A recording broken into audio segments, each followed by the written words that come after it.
Ready. সবাই চলে আসো টেবিলে। সবাই এখন চলে আসছে খাবে বলে। একটা একটা করে সবাই নিয়ে নিল। এখন শুধু আমারটাই পরে রইল, আমিও খাবো। দেখুন বন্ধুরা, কতটাই প্রিয় আমার পরিবারে এই রেসিপিটা।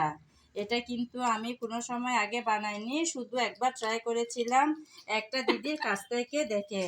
এই যে দেখুন আমার শাশুড়ি মা কত আনন্দে খাচ্ছে, আমার মাও পাশে বসে আছে, এই যে আমার ভাইপু, আমার বাচ্চারাও আছে। এতটাই সহজ আর মজার এই রেসিপিটা, একদম ঘরে থাকা উপকরণ দিয়ে ঝটপট বানিয়ে নিলাম ফাঁকিবাজি পিৎজা। নমস্কার বন্ধুরা, কেমন আছেন সবাই? আশা করি সবাই ভালো আছেন, সুস্থ আছেন আর নিরাপদে আছেন। আমিও আছি বেশ। প্রতিদিনের মতন আজকেও চলে আসলাম নতুন একটা রেসিপি সঙ্গে নিয়ে। আশা করি আমার সকল বন্ধুরা আমার সঙ্গে থাকবেন। যখন খুব ব্যস্ত থাকা হয় না, তখন বাইরে থেকে রেডিমেড নাস্তা আনা হয়। যেমন আমি এনেছিলাম এই রুটি। পাউরুটি খাওয়ার পর কয়েকটা পিস আমার থেকে গেল। এখন দ্রব্যমূল্যের যা দাম, কোনো কিছু কিন্তু অপচয় করা আমার মনে হয় একদম ঠিক হবে না। তাই এই বেঁচে যাওয়া পাউরুটি দিয়ে বানাবো মজাদার আজকের রেসিপিটা। এই পাউরুটির সাথে থাকবে ডিম। ডিম আর পাউরুটি এই দুইটার সমন্বয়েই হবে মজার সেই রেসিপিটা। শুরুতেই আমি পাউরুটিগুলো আমার পছন্দ মতন শেপ করে কেটে নেব।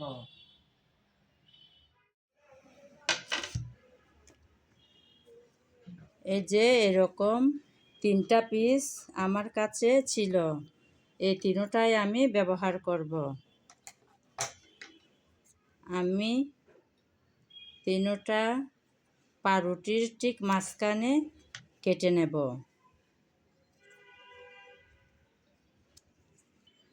তিনটা ঠিক মাঝখানে করে কেটে নিলাম। এখন সাইডে যে শক্ত অংশ আছে, সেই শক্ত অংশটুকুও ফেলে দেব। ঠিক এভাবে করে সবগুলো পিস রেডি করে নেব। একটা একটা করে সবগুলোর সাইড এভাবে কেটে বাদ দিয়ে দিলাম। এগুলো কিন্তু আমি ফেলে দেব না, এগুলো অন্য কাজে ব্যবহার করা যাবে, যেমন ব্রেড ক্রামও বানানো যাবে। সবগুলো কেটে নিলাম। আমার যতটুকু লাগবে ঠিক ততটুকুই ব্যবহার করব। এখন পাউরুটিগুলো একটা সাইডে সরিয়ে রাখব। আমি তো বলেছিলাম পাউরুটির সাথে ডিম ব্যবহার করব, তাই ডিমের একটা মিশ্রণ বানিয়ে নেব। সেজন্য একটা বাটি নিলাম। এখন আমি এই বাটির মধ্যে আগে থেকে নিয়ে রাখা 4টা ডিম পরপর একটা একটা করে ভেঙে নেব। প্রথমে একটা ভেঙে নিলাম,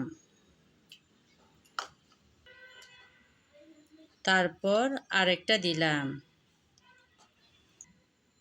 এবার আরেকটা নিলাম। একটা একটা করে আমি সবগুলো ভেঙে নিলাম। আমি কিন্তু একটা একটা আলাদা করে অন্য একটা বাটির মধ্যে ভেঙে তারপর মিশিয়ে নিলাম। একসাথে যদি নিতাম হয়তো পচা ডিমও পড়তে পারত, তখন আগের ডিমগুলো নষ্ট হয়ে যাওয়ার সম্ভাবনা থাকতো। সেজন্য আলাদা করে এভাবে ভেঙে ভেঙে নিতে হবে।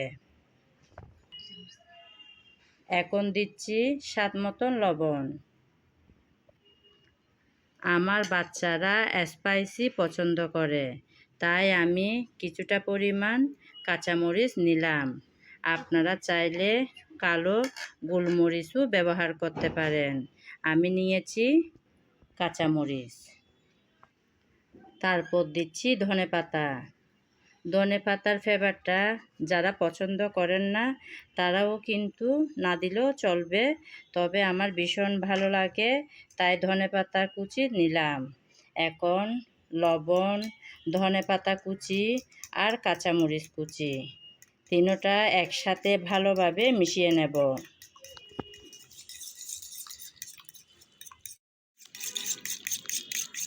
আমি ভালোভাবে নেড়েচেড়ে ডিম মিশিয়ে নিলাম।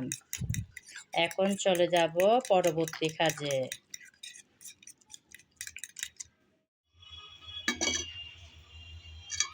আমার রেসিপিটা বানানোর জন্য আমি এরকম একটা চড়ানো প্যান দিয়েছি চুলায়।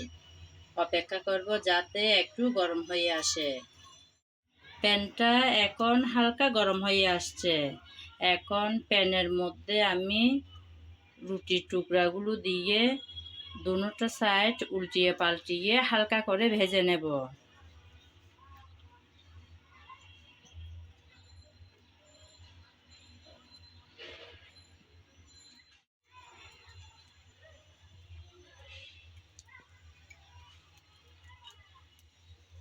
কালার আসার জন্য কিন্তু অপেক্ষা করতে হবে না, আমি সামান্য করে ভেজে নিচ্ছি। দুটো সাইড একটু উল্টিয়ে পাল্টিয়ে ভেজে নিলেই হবে, অনেকক্ষণ সময় ধরে কিন্তু ভাজতে হবে না। একটা সাইড ভাজার পর আমি আরেকটা সাইড উল্টিয়ে দিলাম, আবারও কিছুক্ষণ রাখবো যাতে এই সাইডটাও ভালোভাবে ভাজা হয়। উল্টিয়ে পাল্টিয়ে দুটো সাইড ভেজে নিলাম। এখন প্যান থেকে সবগুলো রুটির পিস তুলে নেব।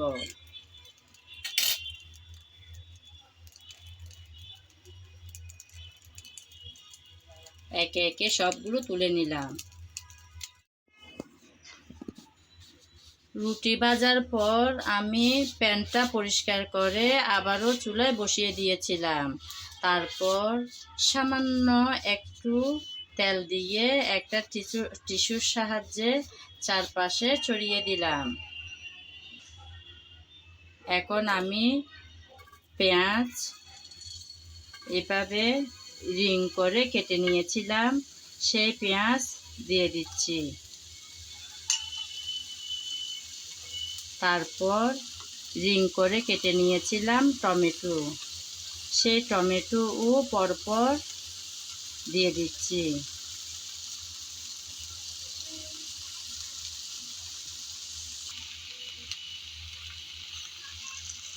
এখন অপেক্ষা করব যাতে একটা সাইড একটু ভাজা ভাজা যেন হয়ে আসে।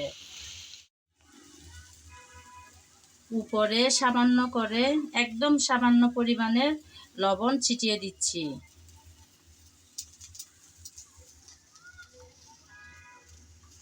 এখন আমি নেড়েচেড়ে আরেকটা সাইড উল্টিয়ে দেব। একদম বেশি সিদ্ধ করে নরম করে গলিয়ে ফেললে কিন্তু হবে না, এরকম অবস্থায় কিন্তু উল্টিয়ে নিতে হবে। তাই আমি এখন উল্টিয়ে নিলাম পেঁয়াজ আর টমেটো।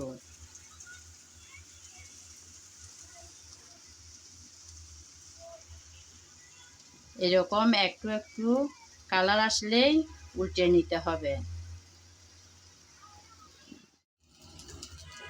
উল্টিয়ে পাল্টিয়ে দুটো সাইড কিন্তু আমি হালকা করে ভেজে নিয়েছি, যাতে ক্রাঞ্চি ভাবটা থাকে সেভাবে ভেজে নিলাম।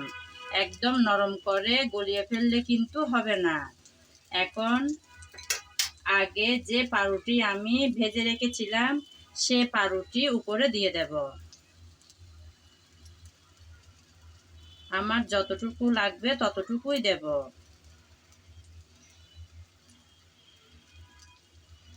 আমার এখানে আমার প্যানটা যত বড় সেই প্যানের মধ্যে 4টার মতন পাউরুটি দিতে পারলাম, এর বেশি আর দেব না। পাউরুটি দেওয়ার পর এখন দিয়ে দেব আগে থেকে যে ডিমের মিশ্রণটা রেডি করে রেখেছিলাম সেই মিশ্রণটা।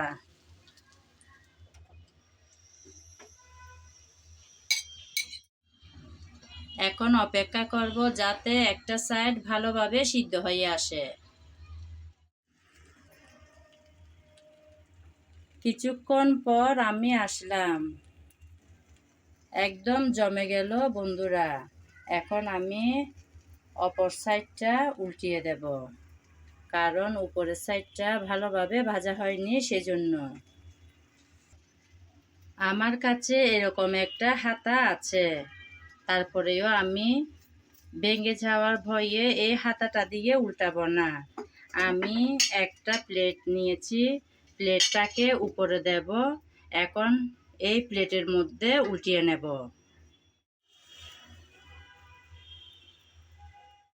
দেখুন বন্ধুরা, আমি একটা প্লেটের সাহায্যে খুব সহজে উল্টিয়ে নিলাম।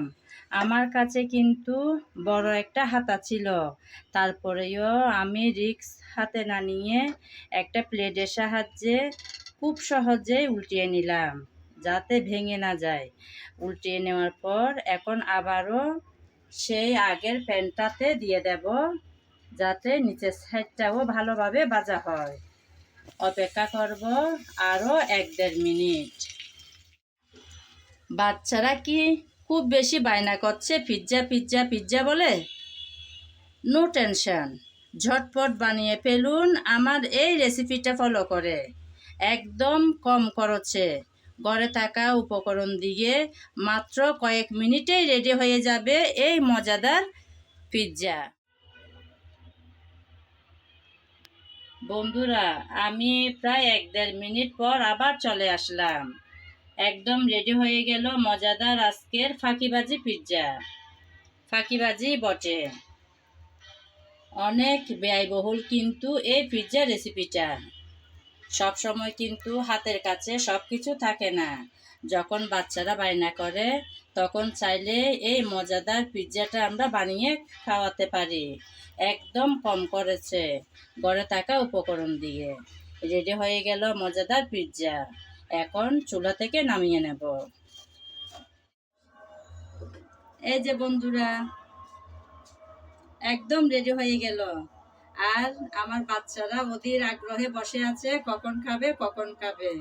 এবার খাওয়ার পালা।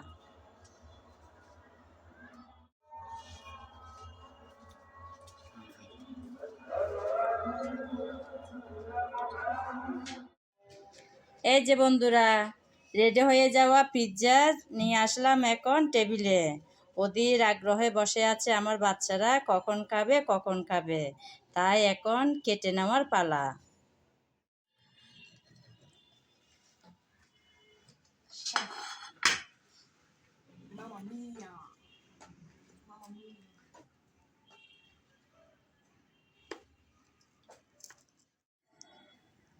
এই যে বন্ধুরা, রেডি হয়ে যাওয়া পিৎজা কেটে দেখালাম, কত সুন্দর না দেখতে হয়েছে। এতক্ষণ যারা আমার সঙ্গে ছিলেন, আমার ভিডিও জুড়ে ছিলেন, তাদেরকে জানাই অসংখ্য অসংখ্য ভালোবাসা। আগামী ভিডিও দেখার আমন্ত্রণ জানিয়ে আজ এখানেই বিদায় নিলাম। সবাই ভালো থাকবেন, সুস্থ থাকবেন আর নিরাপদে থাকবেন।